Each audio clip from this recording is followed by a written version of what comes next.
As we're heading into the final months of 2025, we're wanting to take a step ahead and look at Medicare in 2026.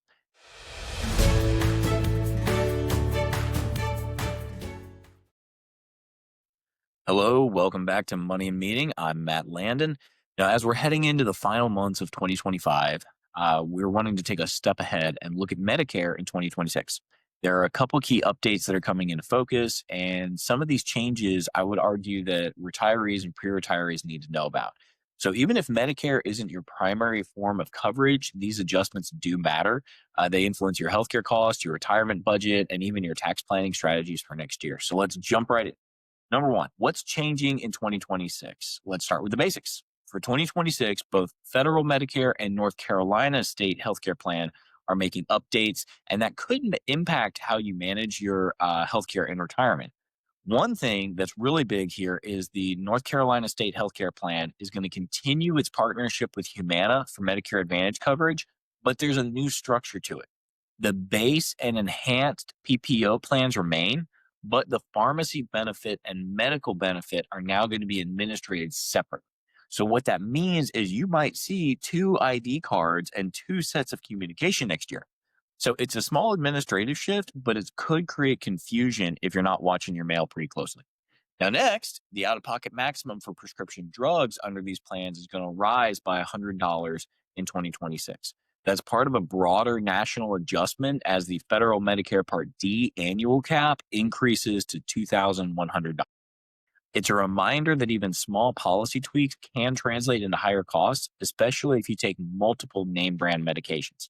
Third thing here is the Medicare prescription payment plan, which launched this year, is going to automatically renew in 2026. Now, this program is what allows retirees to spread prescription costs across 12 months instead of paying large amounts at once.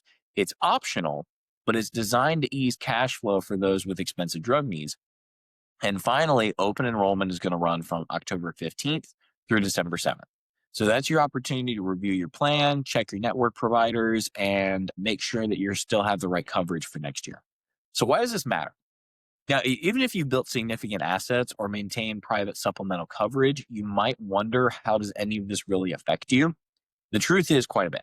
So even if Medicare isn't your main coverage, it sets a priceline baseline for nearly every private healthcare plan in the country. So when Medicare cost shifts, you see those premiums for Medigap, Advantage, and even long-term care insurance start to shift as well.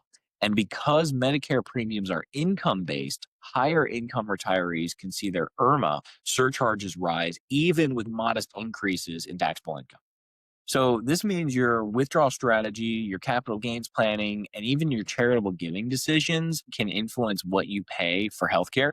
So while these updates might sound routine, the real opportunity here is in coordination. So making sure that your healthcare, your income, and your tax strategies all stay in sync. So just because you did something one way in 23 and 24 doesn't necessarily mean that's exactly how you want to do it at the end of 25 or into 2026. So here's the bigger picture. Medicare is just not getting simpler. It's really getting more complex. And complexity, it creates opportunities for those who plan ahead.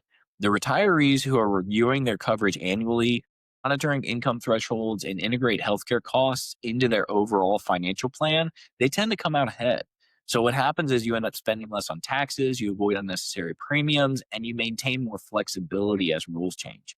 So at Semmax, we see this more than just insurance management, it's wealth preservation. It's one piece of that larger pie that we look at, looking holistically at your overall wealth. Healthcare inflation is one of the biggest threats to retirement longevity, and small oversights like missing a plan update or triggering an IRMA bracket can quietly erode just over time, and it can turn into a significant difference.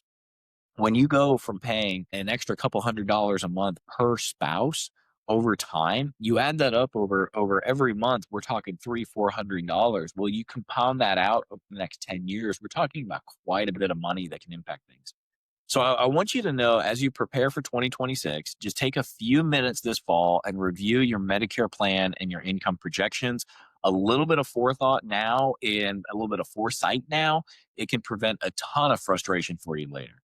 And so, if you like help weaving these Medicare updates into your broader retirement conversation, your strategy, your taxes, your investments, your legacy, kind of all of those things together, that full conversation, we're here to help.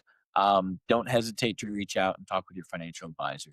Thank you for joining me for Money and Meeting. See you next time. I'm Matt Landon. I hope you have a beautiful day.